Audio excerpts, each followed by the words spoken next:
What surprised you about becoming an adoptive parent? There is no thinking of, this, I'm an adoptive father. No, I'm just their dad. The joy of what we get to do as our boys' parents is to love them. That it's just pouring love into a leaky bucket and just keep on pouring. And eventually those holes will get smaller and smaller and smaller and smaller. Hello and welcome to The Sacred. My name is Elizabeth Oldfield. This is a podcast about the deep values of the people shaping our common life. Every episode, I speak to people from all kinds of different professions and backgrounds and perspectives on religion and politics and how we should live in an attempt to understand more deeply. And today, my guest is Jo Colman. And Jo has a job title that I don't think I've ever had in a guest before, which is Chief Mint Officer. He is helping run his family business, Summerdown, which makes and distills and distributes a very old strain of British peppermint. Jo, I'm really delighted to have you here. Thanks, Liz. Jo, what's sacred to you? Well, I have had time to prepare this, and actually the joy of the podcast is it's given me a weekly partner to develop, and I think I've landed after a few years and distilling down to, I think the sacred value for me is being with, being present to the time, being present with the place, being present with those around you. Being with is I think the closest I can come to being able to describe a sacred value. And how does that play out in your life? I think it is a constant reminder to not extract myself from the moment, to not remove myself from things that are hard, to not avoid through what could be easy by substituting myself with something, with someone else, with an easy decision that might be okay for me but would harm or hurt those around me, and always looking to take the road and the route that joins me with the person, with the place that I am kind of doing something with at that moment. It's been really formed through the theology of Sam Wells, and particularly in his books Nazareth Manifesto, of those how do we position ourselves in our surroundings, from the most removed being for, which has no direct impact with the thing that you say you're for, but you're not actively participating, through to working for, and that would probably be a local authority,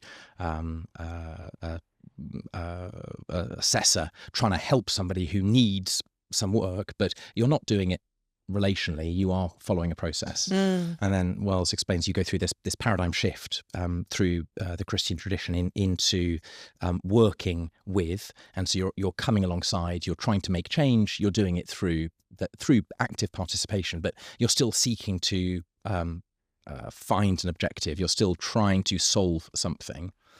And then the argument is that just as Jesus was with for 30 years before he did any public ministry, the most powerful way we can show up in the world today is simply by being with, not seeking to change things, not seeking to make change, but seeking to simply be with the other.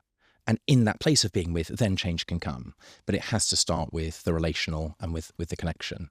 Wow, that's rich. I think a lot about accompaniment. Like in some of the work I do in other places, what I'm trying to do is spiritually accompany people, just not point them in a direction, just be a conversation partner, be alongside them in sort of coaching and chaplaincy that I do.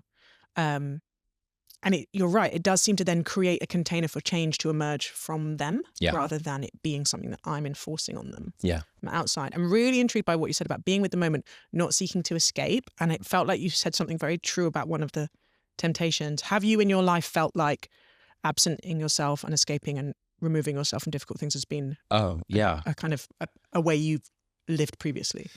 And points to kind of stay with. I think think a lot about our kind of window of tolerance when we have stressors, what is pushing us out, and I have I'm sure we'll move on to it, have had a very rich upbringing full of love and care. So I have a wonderfully expanded window of tolerance, but still there are daily, weekly, monthly stresses that can push me out. And trying to remove myself from the moment and just space out, listen to a podcast or watch a video or listen to a cricket game is a version of escapism that can be full of fruit and health. But if it's trying to avoid confronting the moment, that is unhealthy, and it's a constant battle. Gosh, it's such an endemic thing, isn't it? In terms of we have never had more access to ways to distract ourselves from hard feelings and hard situations. Can you give me an example of what, like a recent example or something in your life where you've been like, I really want to put my headphones in and numb out now, and instead I need to stay and be with? I think the challenge is it's at the moment daily, with all sorts kind of going on. I think a good we'll come on to this, I'm sure, later, but part of my story, my experience is my wife and I adopted two wonderful boys a few years ago, and we are currently experiencing the severe lack of appropriate support for children in the education system. Our eldest is having a really tough. Well, he's fine because he's with us and he's loved, but we are currently battling with the school system to find an appropriate place where he's able to not only learn but be in a place where he can be accepted and encouraged and flourish, and that involves lots and lots and lots of phone calls and meetings and emails and processes and bureaucracy, which I would point much rather just plug in, drop out and avoid, but it is a discipline to stay attentive to the moment and stay present to the work at hand, and that is currently a daily journey. Yeah, it's such a hard thing, isn't it? We had a previous guest called Joshua Luke Smith, and he says this is the main event, like the door is in the floor. And it's, I think he's pulling on a similar thread, like the fantasizing we can do, the like desperate strategizing, all of that, like where is the escape hatch from my life in this moment, whether it's like the discomfort of sending an email or something much more traumatic than that. It does feel like something deep in a lot of the wisdom tradition and spiritual practice is helping us build our window of tolerance for staying in the things that are hard. And it's where hope for me comes in, that hope versus optimism. Growing up, people say, oh, you're so optimistic, and it never kind of rang comfortably, and until I kind of had that language to go, no, it's not optimism, because optimism is false hope. Optimism is saying, oh, irrelevant of what is surrounding me, everything's gonna be fine, it's gonna be fine, and there is not space to hold pain. Whereas hope says, right now it may not be okay, it will be. We will get there, but you can hold the paradox of it being painful in the moment, whilst then not that being an enduring reality that you can still hold to. The reality that is to come will be good. But right now that there is pain, and you can hold then that paradox, which I was having a chat recently with a dear friend of mine, and it's something that he remarked on, that our ability to maintain paradoxes is one of our biggest challenges, but actually in the paradox comes real beauty. There's a funny psychological thing, isn't there, where we don't like the brain really doesn't like uncertainty. We would rather sort of almost preemptively decide what's going to happen or close down possibilities, because the fact that the future is open and we don't know what's coming is so destabilizing, because we're sort of not evolved to know how to do it. No, contingency is scary. And I mean, a thing that I've been really influenced by is through artist and theologian Mako Fujimura. And he's done some great writing on liminal spaces. And that's it's like spaces between things. Spaces between. It's an architecture term, I believe, initially, but that existing within that liminal space is deeply uncomfortable. Because you're never quite in with anyone, but you can be a bridge person, and in relationship, or you're not quite in the place where you really want to be, but you're in a season where you're not sure what's coming next. Yeah. But it's full of contingency, and with contingency is a beautiful thing, because actually then possibilities are just opening and opening and opening. Yeah. But I think that again is that withness enables you then also not to be extracted out into hypothetical future of just staying present to the moment and knowing, right, what can I do right now? And once I've done the thing that I can do right now, being okay and resting with that, and then not over worrying, which is obviously very easy to say, but is a practice. Yeah. I think of spiritual core strength, I'm like, wow, everything's really unstable. Like I need something here. Tell me a little bit about your childhood. People might recognize your name. There's a kind of legacy there. I'd love to know how that formed you, and what were the big ideas around? Yeah, I think as ever with, you don't realize until you're older what the childhood was. I think that I grew up in an incredibly loving, supportive, encouraging home. I grew up kind of always a little bit different to my peers, and I think it's now called kind of neurodiversity, and I kind of prefer neurospicy.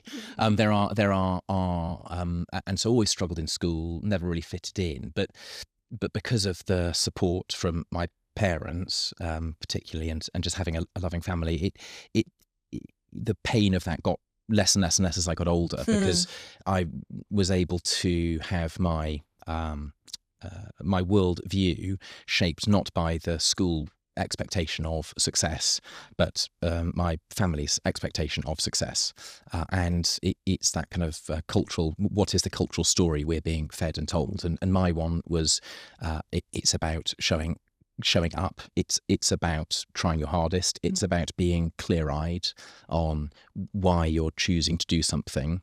It's about kind of trusting your gut and not just following with the path. And so, I think it would.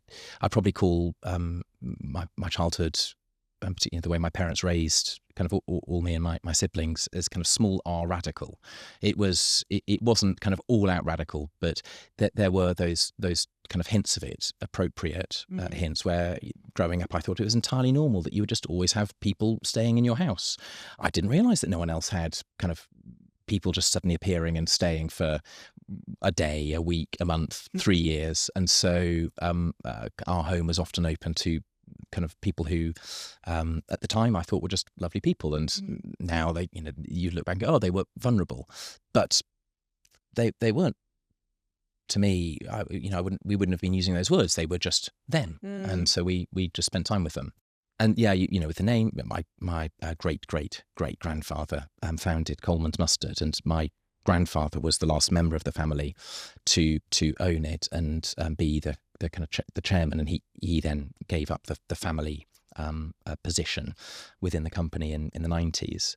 And so I grew up with it, again, just being this thing that was just a weird quirk and a normal, and again realizing now only as an adult how well my parents protected us against a assumed superiority because of what had come before us. And we are unbelievably blessed, and we have a real security that is not common, but is not through anything that we've done, and balancing that security, and then not looking to double down on it and preserve it, but see it as a source of genuine abundance. And we have all this abundance to share. How can we best steward and share this abundance that we have in a way that sees, and as come up, my faith sees the kingdom of God expanded and not curtailed or protected.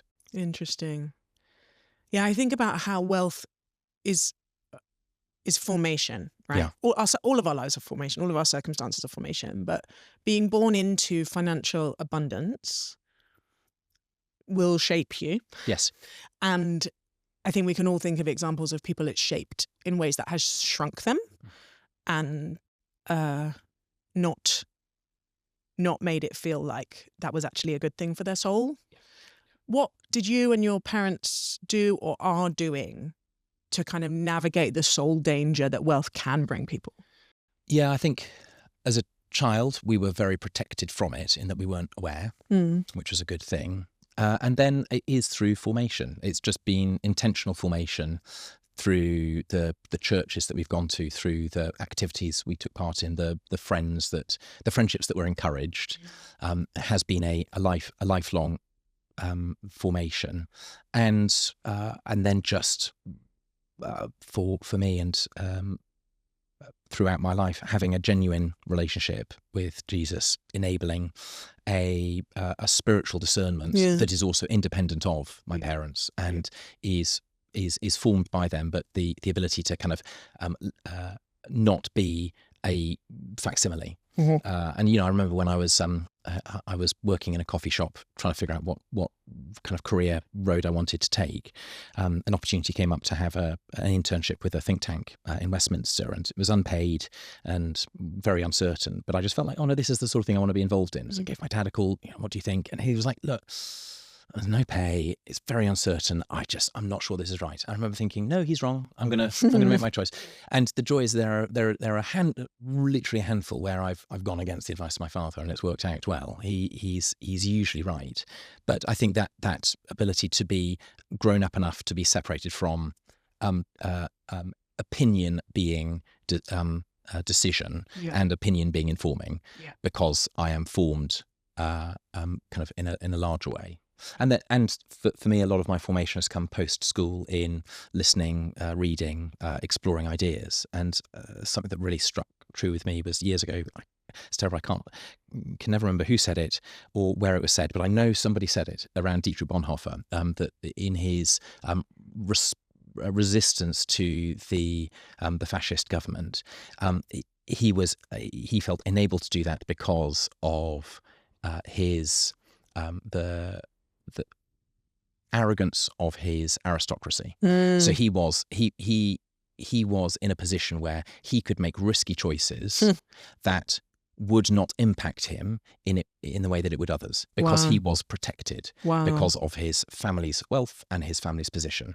So he was able to use that abundance to risk, and that has been really helpful for me, of knowing where can I take this unbelievable position that is entirely unearned and is just by fruit of previous family. What does it look like to take that, and how do I risk? And which is there's a great group in America called Praxis Labs who look at and they're really formative in my business kind of thinking.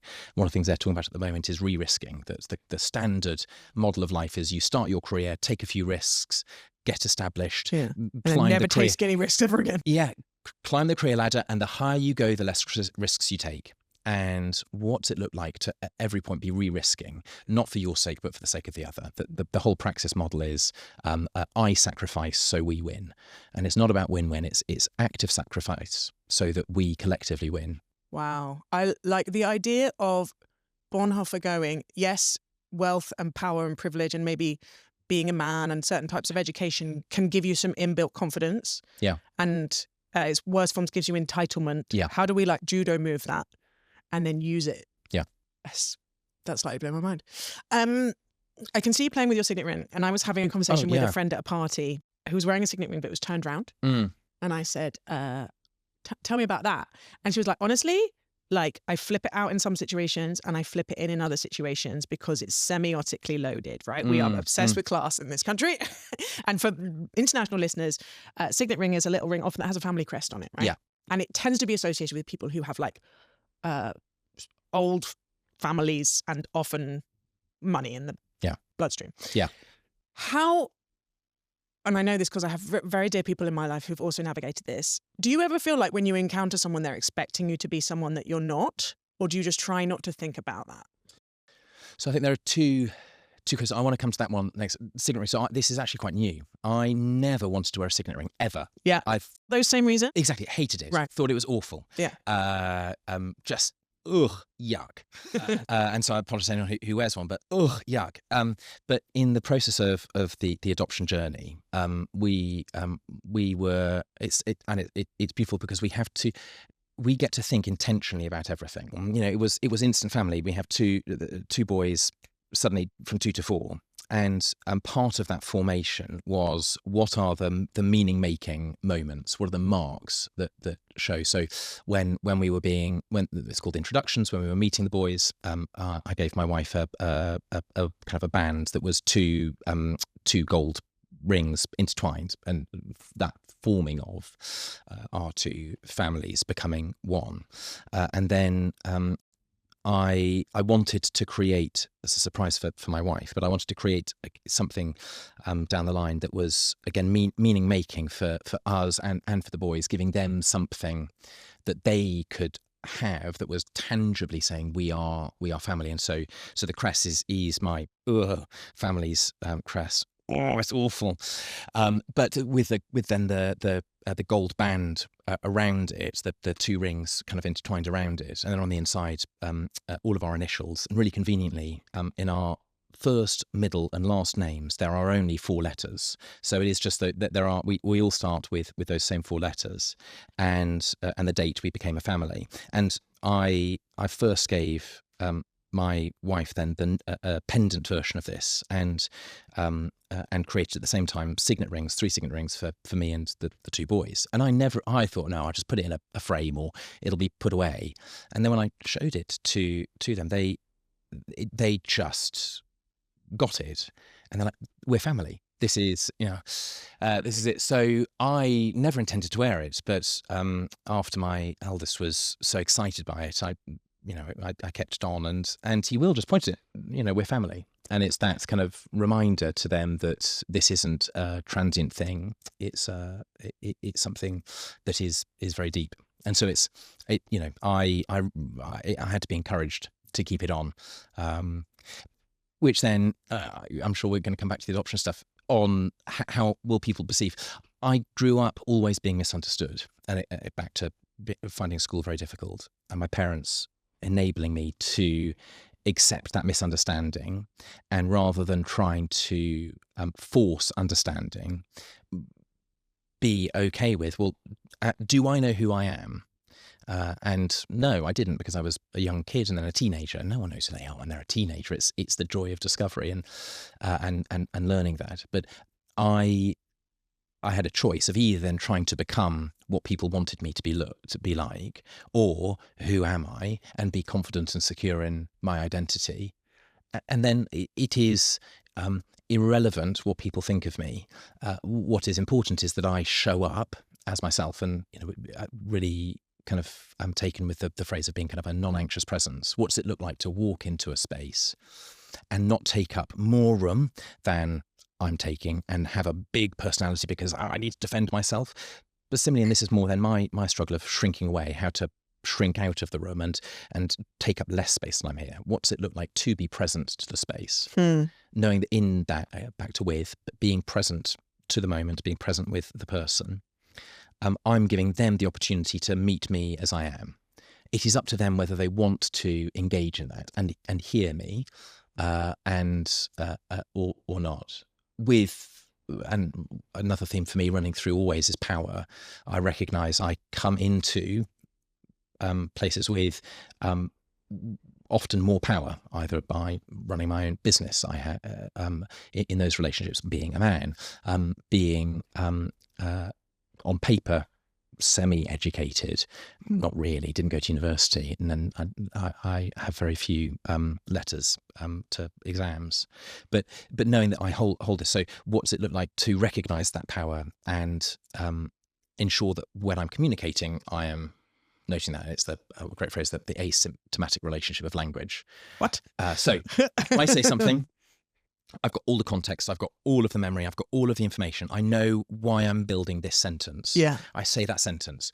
All of that context is stripped out. Yeah. And all that is encoded on the receiver's end is just... It's their context. Yeah. And it's then heard. And so it's not simply, well, I know who I am, take me or leave me. Yeah. You've got to show up well, you've got to understand and try and learn and understand where the other person coming from. And you'll be getting it wrong as well. Yeah. But listening, learning, picking up cues, being able to be happy to adapt. I would normally say something like this, but you know what? I think if I say it like this, you're going to completely get the wrong end of the stick. Right. But I can only say it because I know who I am. Yeah. So what's the best way to be able to engage in a way that draws you to where I am? I mean, like with the signet ring, right? It is, I asked what it meant to you, and therefore it became clear what the signifiers and the story around it that you carry with it are so much different than people might have been assuming, right? We come with these half-formed stories and these associations, and it's only when we actually begin to pay attention that they fall apart, and you're like, wow, that's much broader and more interesting and more beautiful than all my assumptions about it. Yeah. So you finished school, but finished didn't go school. to university. Well done. Yeah. And it was a bit of a struggle. Well done. Yeah. But it was great. Again, was a very easy decision. My teacher was like, no, you've got to go to university. Why? Well, because you have to. Yeah. But why? Well, you'll never get a job. Really? Yeah. Well, no, but you've got to go. But why? And they couldn't give me an answer. So I did 2 A-levels. One was media studies, which isn't, at that time it was watching gangster movies and men behaving badly. It was brilliant. And the other was history, which was a real, and because I still do love history. But school, my learning has come after school. And then a bit of a stint in Westminster. Yeah. The ice cream taster and salesperson chapter, which we are very jealous about. And eventually ended up thinking, I love food, I love business. It's actually right for me to be part of this family business that had come after the mustard. Right? That's right, yeah. And now you're the achievement officer of Summerdown. And one of the ways that it is described is a regenerative business. Yes. What is that? Yeah, great question. It's open to interpretation. I think for me, what it means at its core is that our existence is not taking from, but is adding to.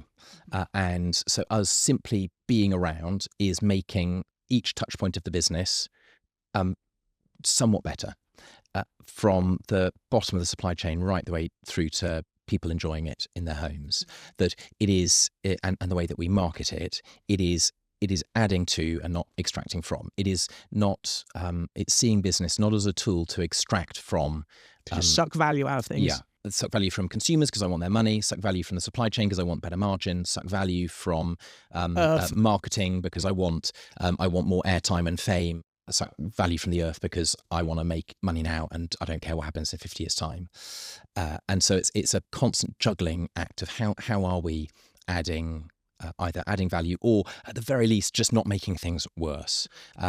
And so that's our approach, and trying to then be really intentional in every bit of what we do, often getting it wrong, learning from our mistakes, trying to then kind of develop that and do it in a way that is still meaning that we are creating something of value that can endure. Yeah.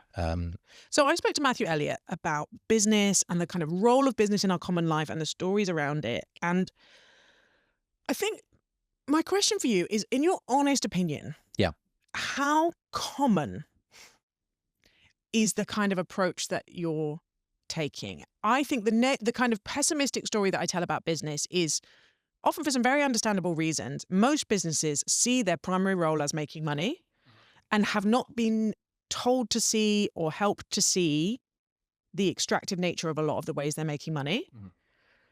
And then over in the corner are some lovely B Corps who are trying to do social business and live their values and do things better, but it's still a small thing. What is your sense of a truer story of where business is in the country in terms of its consciousness of its role in kind of feeding into rather than extracting from our common life? So I think there are a few things going on in just business in the whole. The majority of people who are employed in the private sector are employed by small, medium enterprises, not by the big Goliaths. Yeah. And a lot of these businesses are fairly small, often service-based companies that are around the country in communities providing meaningful, purposeful employment to people, earning enabling them to earn a living which enables them to feel that they have value and dignity. The majority of businesses are not in a position to counter the prevailing wind and to challenge externalities that are completely out of their control. And so I think with a human approach. I think a lot of businesses are actually kind of, small e ethical, in that they want to do what's right, but their purpose is to make money, because without it they wouldn't exist. And I think it's again a luxury that that smaller companies or well-resourced companies, or either financially or because of the people within them, it's a luxury to be able to think more meaningfully about business, and to operate in a way that is explicitly or implicitly counter to the prevailing wind. So I'm really influenced by Walter Brueggemann's writing. He's an Old Testament theologian, and one of his brilliant books is The Prophetic Imagination. And I'd recommend everyone read it because it's beautiful, but it is summarized by: the prophetic imagination critiques what has failed and anticipates an alternative. And that is, for me, what a regenerative business looks like. It is, by its very nature of operating, it is implicitly or sometimes explicitly critiquing a very failed economic structure that we have, and is trying to anticipate what an alternative might look like, and invite customers, consumers, partners, suppliers, peers into seeing, so it's formation, a different way of being. And if we can get collective mass, well, then maybe we can create that other way of being. That the way things are now aren't because they always have been. Yeah. They are a collective effort of formation. Yeah. So what is the counterformative power to get there? And that is through imagination, through trying, and through trying to inhabit a different way of being. Yeah. To invite people in. So incredibly creative impulse, and I can almost feel like I can feel, because we're getting very easy to get stuck in critique mode, right? It's incredibly easy to see what's wrong with the world. And I think I do find I'm needing the inspiration of people that are going, okay, so what can we try? Like, what might be different? Yeah. And I guess one of the ways you're doing that is also in your personal life, right? We can see the brokenness of our social care systems, like the numbers of looked after children, the numbers of families that are just on their knees and struggling through addiction or poverty or whatever. And adopting some of those children is a real skin in the game. Attempt to model something like a positive contribution. Yeah. Could you say, what was the why for you? Like, how did you get to the point of actually welcoming two people into your home who you're not related to? Yeah. So it started at birth, in that my mum is adopted. And again, growing up, it was just normal. It was just part of our story. And knowing from a young age, no, this is what I want my family to look like. Wow. I want this to be part of our my story. And I don't kind of cry often. I'm good classic Englishman, stoic. But growing up, whenever it was about adoption, I would cry, whether in movies or at church events or talking with others. It would be the only thing that would make me weep. Wow. Always, without fail. Which is often a clue, isn't it, to something deep vocational thing in us? Yeah. Yeah, and so I've got vivid memories of being in a porter cabin in the middle of a Pontins resort at a church event, just sobbing because suddenly we started talking about adoption when I was about 17 and going, oh, there's something here. Wow, just standard 17-year-old boy. Yeah, so normal, and lots of times. And so going into then when I met my wife Lucy. When we started getting serious and going, okay, this is going somewhere, me going, look, this is something that is going to be part of my life. Are you okay with that? She's like, yeah, no, I've always wanted that as well. And so, not knowing that, but knowing that was something she was passionate about too. It wasn't a alternative. It was always plan A for us to have this as part of our life. And then the reason why we chose to take the route with siblings is simply because, well, we've got these resources. We've got an amazing network and friends. We've got an amazing community. We've got fantastic kind of parents, so their grandparents. We are well resourced. We can meet quite high need, and so it is not. it's not a normal placement in that way. Sorry. No, it's fine. We're not big fans of the word placement, but that's the word they use. So for us, then it was a very simple journey that we looked around. We thought, okay, we're ready for this. Right, what do we need? Okay, we need to be in a bigger place because we don't have space for siblings, so we've got to move. Okay, so we moved. We turned up to the agency. We said, right, we're ready, and they kind of turn up for their usual interview, thinking, right, well, we're going to go through all these things, and we're going to say, oh, you're almost ready, but you just need to do this. And at the end of the wonderful conversation with our social worker, she's like, oh, right. Okay, no, you are ready. Great, let's get you onto the training. And had just the most excellent training we've ever received. It was really, really first class from the local agency. And it was it's called Adoption London West. It was a collection of London boroughs doing it, and it was really, really first class. Do they try and scare you off? Some do. And it's a very hard, and I feel for them.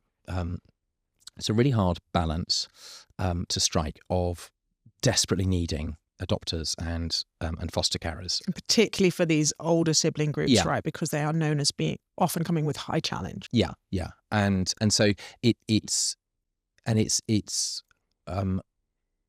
all about language. That's why we were impressed with our training. They got the language right. But this has got to be about the children. This is not about meeting the need of an adult who wants something, has an idea of what they want in their life. And okay, adoption is the way to fulfill my expectation of my wants.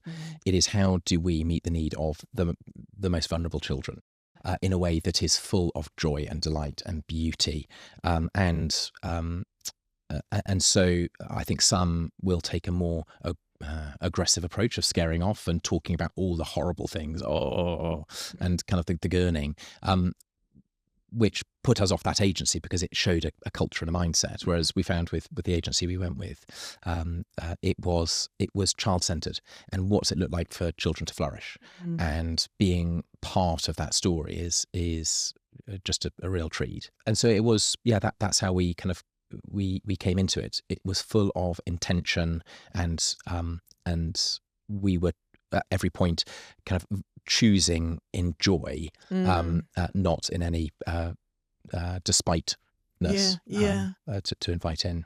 Wow. I imagine that one of the stories, like, in a moment I'm going to ask you about kind of myths, misconceptions, reactions that you get.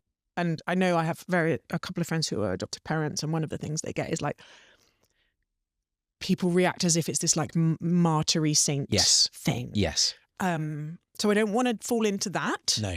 And I do want to just double click on this, how countercultural a move it is, because I think whenever anyone becomes a parent, there is a like amount of laying down your life. Yeah. Whether you know that or not. Yes. When you go in. Yeah. You know it 6 months in. Yeah.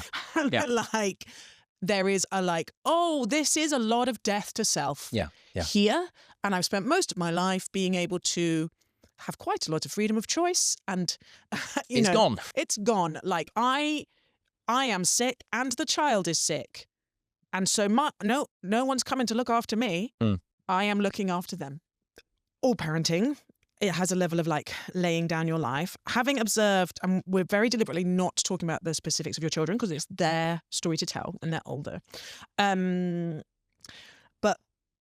having observed other people in my life who have adopted in similar circumstances, it is something that I didn't know, how much it takes to be with a child who has experienced an incredibly difficult start in life, almost always, is often carrying trauma, might have fetal alcohol syndrome, might have lingering addiction things, will almost definitely have a range of additional needs. Yeah.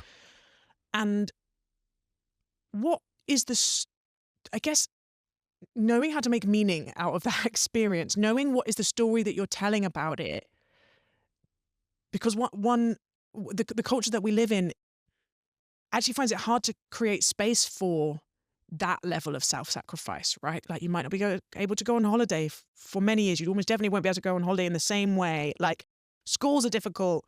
People around you might not understand what you're doing. Play dates are difficult. Going to the playground is difficult. Like all of the, quote, normal things.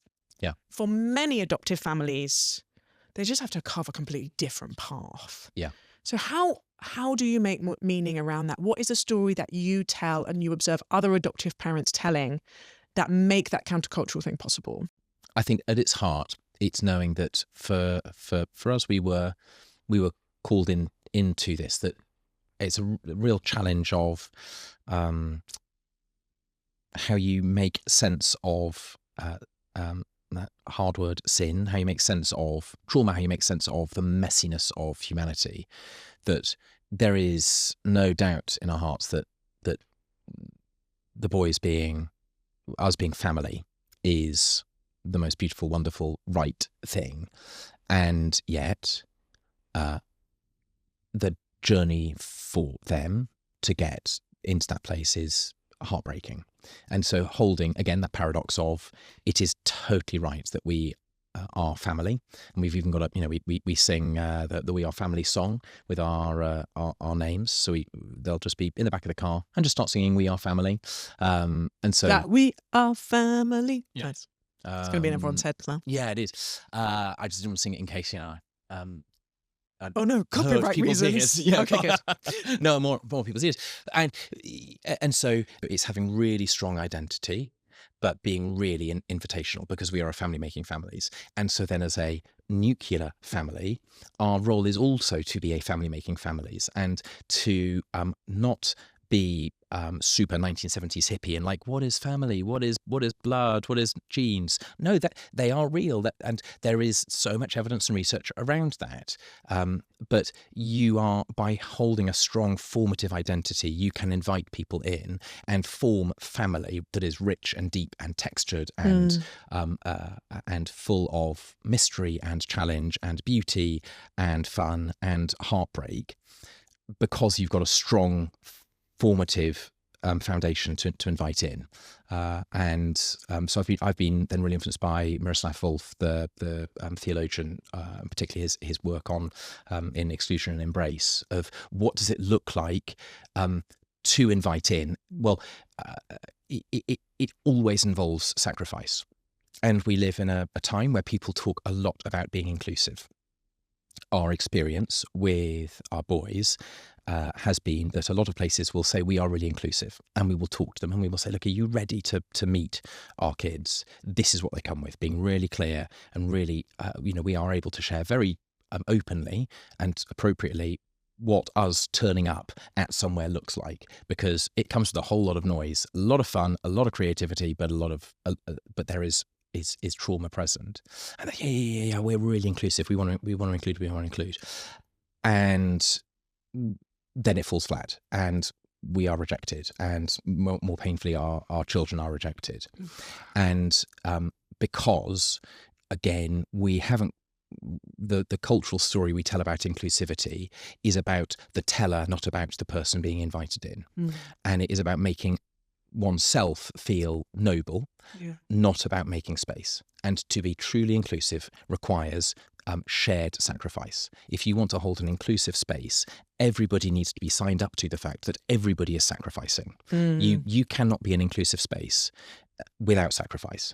And so our experience as a family, our experience in my wider family has been extraordinary, because in the process, we got on a call with them, with the social workers. They laid it bare of this is what is going to be joining the family soon. This is what it looks like. Are you up for it? And they all said yes. 2 and a bit years in, they're all still in it and have stepped into that space. And it just means that our family's stuff has had to shift slightly and adapt slightly, but they have made space. The church we go to, we moved out to my family's farm for space for the boys, and that we go to a church in Basingstoke. They have been the most extraordinary space, full of inclusion. They have gone above and beyond, and they are the one place other than our family that has consistently lent into the joy-filled mess that comes with trauma. No other, and that's as it should be. That's what church should do, and that has taught us so much around what is inclusion. What does inclusivity look like? It's taught us so much about what is family, and I remember my brother asking soon after we'd adopted the boys, how does it feel? Do you feel like your dad? And it's like, yeah, I can't imagine how we wouldn't. Like there is no thinking of this, I'm an adoptive father. No, I'm just their dad, and that's just is totally normal. We've got various mantras and sayings. We are a little bit extra, but thinking really intentionally, what's it look like to form a family? What's it look like to be a formative space, which is able to hold space as they grow up for their story, without it undermining the fact that we have family, and that's never going to change. And we're not always going to get it right, but that's a key part for us. What surprised you about becoming an adoptive parent? Is there anything you didn't know?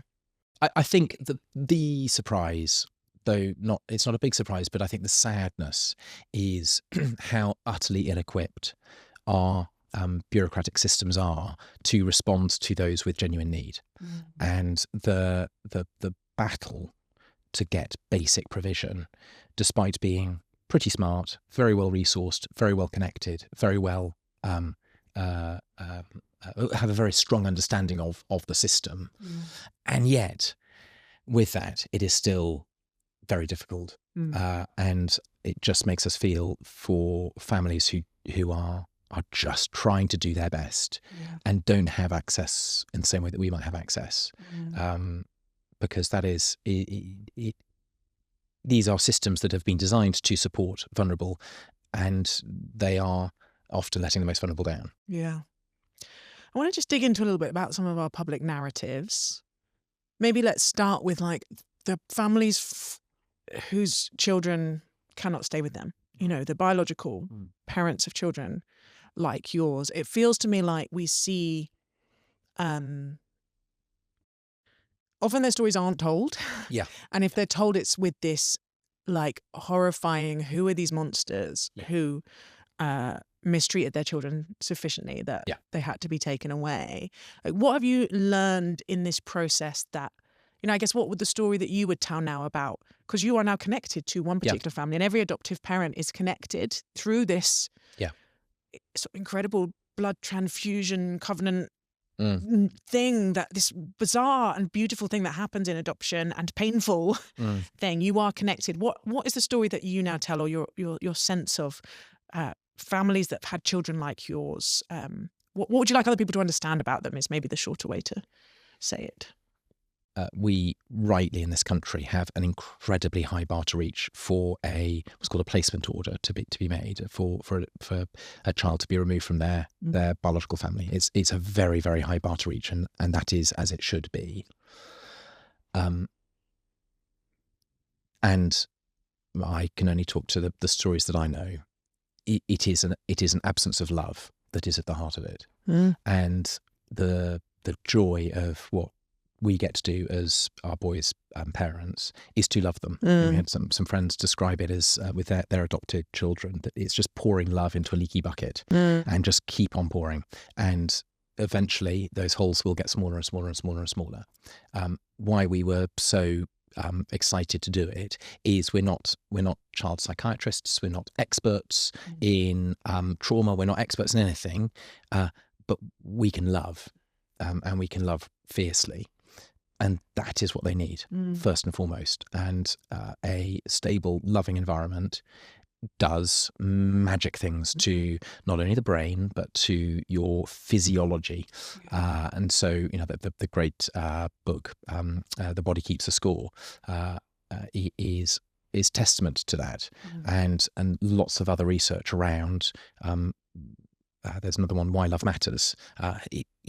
It's love. Love is at its heart, and so what's the story for where families are messy and chaotic. I think the question, if we have the ability, because we've got space to think and reflect, to do that is an enormous privilege. And so if you can stop and reflect, you are privileged. Is to think where is the opportunity for love to enter that space, and so often there is scarce amount of love, because what is presented to them is a state-led bureaucratic system that is operationalizing movement, so through system, rather than coming and being with and just spending time with, for the sake of then revealing in them their humanity, their dignity, and being able to share love. Yeah. It makes me think about like all the different interventions we need in the pain of the world. Because in some ways, I hope this isn't an offensive thing to say, like adoption is plan B, right? Like not for you guys, no, but for their lives. Yes, what we say is adoption is plan B until it's plan A. Yeah. Whereas adoption is the last choice until it's the only choice. Yeah. And for the child, yes. I think. Yes. Like the dream would be that every family, yes, even if like there's been like unlove and pain rolling down the generations, at some point, other people get around them. Yeah. You know, with the financial resources and the emotional resources and the patience and the grace to allow children to stay. Yeah. And that's not the world we're in, right? In the same way that people say we shouldn't need food banks. Why are churches running food banks? We need to fix poverty. Yeah. I'm like, yes, and. Yeah. Until we've fixed poverty, we need food banks. Until we have sufficiently transformative, covenantal, regenerative accompaniment of every family, no matter the legacy they've received, we're going to need adoption. And there's one thing I want to ask you about is your political philosophy. Yeah. You said to me in passing a little while ago that you think you've landed on being a small A anarchist. Yes. What does that mean? Great question. I've stolen it from I've stolen that phrase from a guy I greatly admire, runs the coolest company in the world called the Zingermans over in Ann Arbor, Michigan. A guy called Ari Weisenswag, and he calls himself a lapsed anarchist, and he writes a lot on business from a anarchic kind of worldview. And so, what's that look like? It looks like being present to the space you're in. So they run their highly successful multi-million-dollar turnover business in Ann Arbor. They could go nationwide and they would be accepted around the country, and they would be enormous. But they know that their business is for Ann Arbor and only Ann Arbor, and it is the anarchist. I think in which I need to do more reading, because it's a kind of more recent move, but for me it holds the tension of not quite libertarian, which feels way too individualistic, of my choice, I'll do what I like. Yeah, just like maximal freedom for everybody. Yeah, just if everyone's free, everything's better. No, because that ignores the human condition, and it makes space for the human condition in a way that is connected relationally rather than bureaucratically. So we are tied to our neighbours. We are tied to those that we co-live with. What does it look like? Well, it looks different everywhere, and so it's also not trying to provide a worldview and a way of operating that is imposed without choice. Right. And so it holds that tension of giving individuals maximum dignity because they can choose to participate, rather than choices being done to them. Yeah. It is choices being done with them. Right. That is a whole new way of looking at anarchism that I had not understood before. How does it show up in Summerdown? Does it? Is it just you trying to make a little anarchist enclave in this old family business? Honestly, I think it shows up in my way of trying to operate as in leading the company. It shows up in trying to avoid kind of the parent-child dynamic and be adult. Yeah. It shows up in trying to,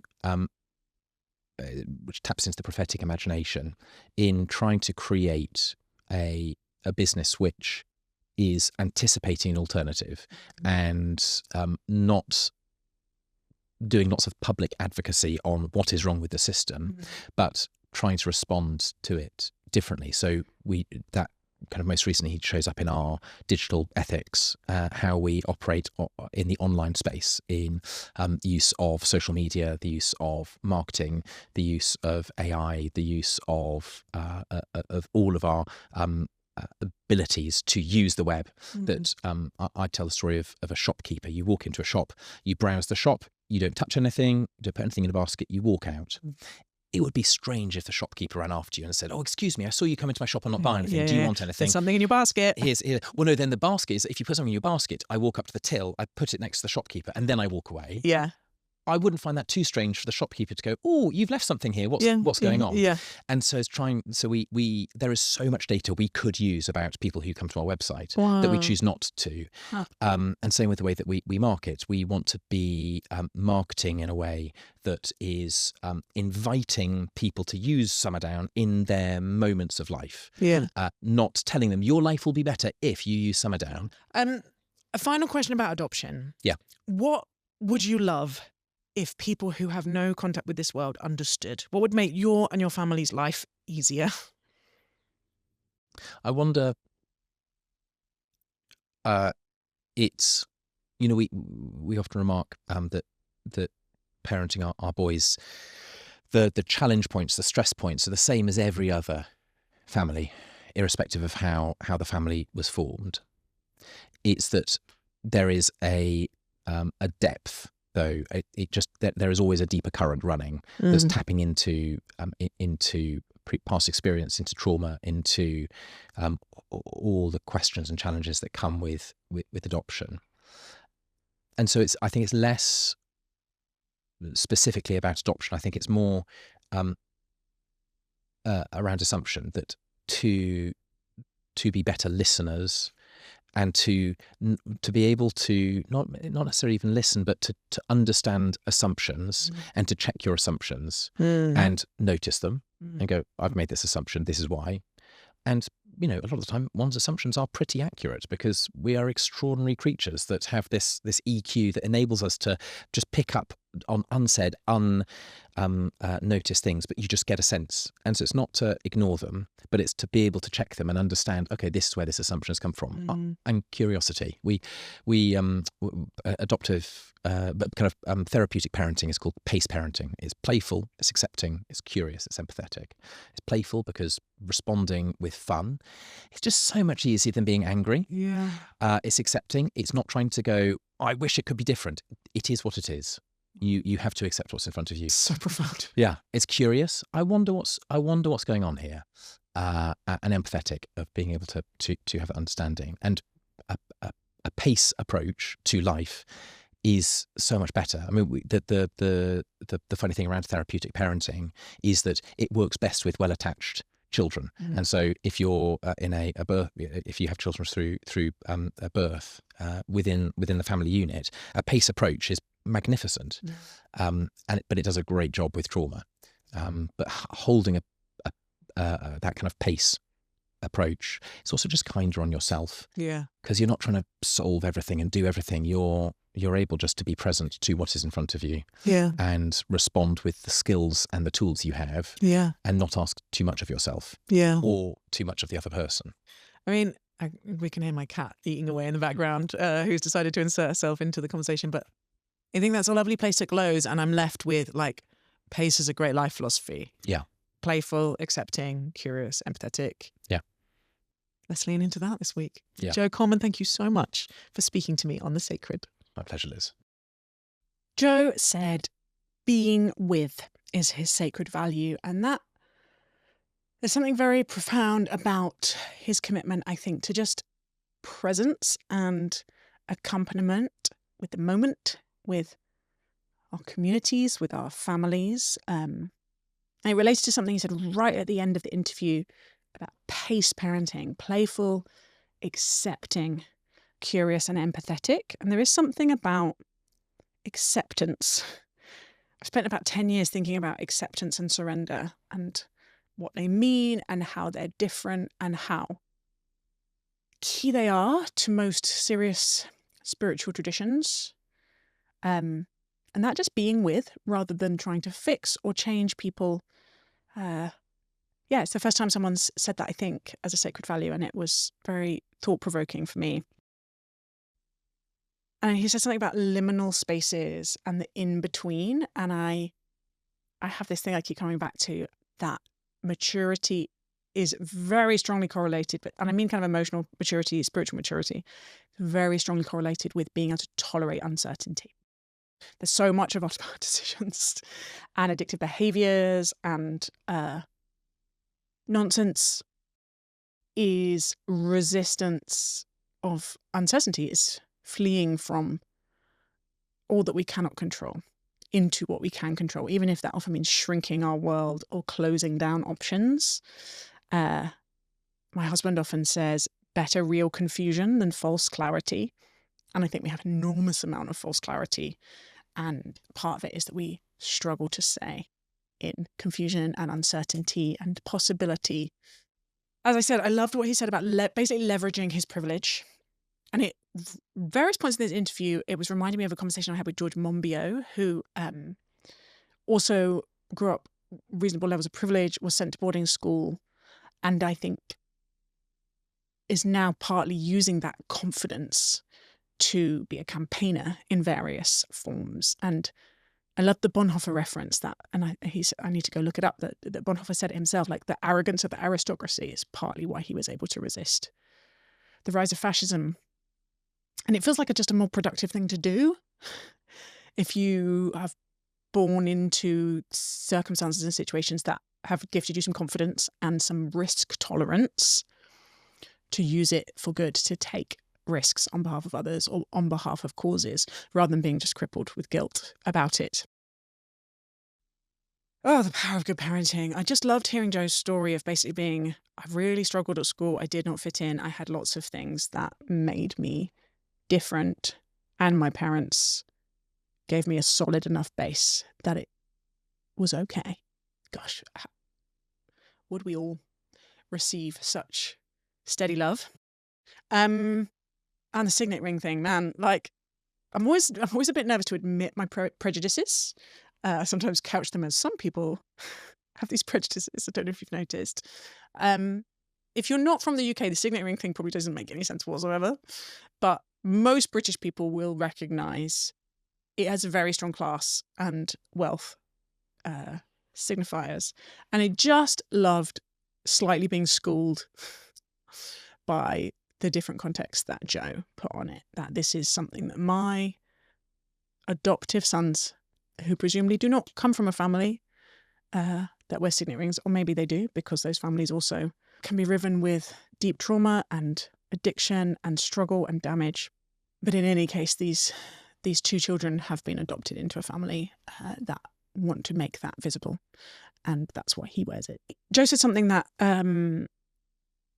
again made me think of George Monbiot, because we had a conversation about the prophetic voice and the prophetic versus the pastoral, and the way that the kind of high challenge critique posture can be really necessary, but can also be quite difficult. And Jo's nuancing of it as the prophetic posture critiques what is wrong and then anticipates and imagines what could be different. Basically, that it's not really prophetic unless it's creating an alternative, unless it's offering another pathway, and that they're trying to do that with the regenerative approach to business and also to agriculture that they're up to in Summerdown. And I've got really interested in regenerative agriculture and soil.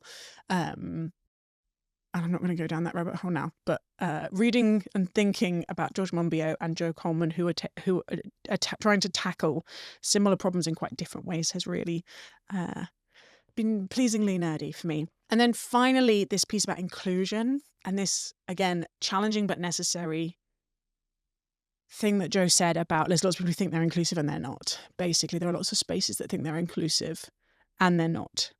And this lovely phrase that they use in their family, we are a little bit extra. We're a little bit extra. It's such a joy to hear there's a church that's actually managing to do inclusion, because it's difficult. But it was a real challenge to me, when we have people over to our community house or when we're in public space and there are people who the world has not been designed for, or institutions and settings have not been designed for? What would it mean to be genuinely welcoming and inclusive to the point of sacrifice, rather than trying to police and guard the way we think things should be? Thank you so much for listening to this episode of Sacred. My name is Elizabeth Oldfield, and this is a podcast made by Theos. Theos is a think tank, does all kinds of amazing other work, and I hope you'll go check it out. The team that makes The Sacred are Joe Downey, Lydia Taylor, Amari Yagandran, Lizzie Harvey, and our music is by Luke Stanley. Edited by Drew Hawley. And I hope that you will be back to listen to our next episode. Until then, bye-bye.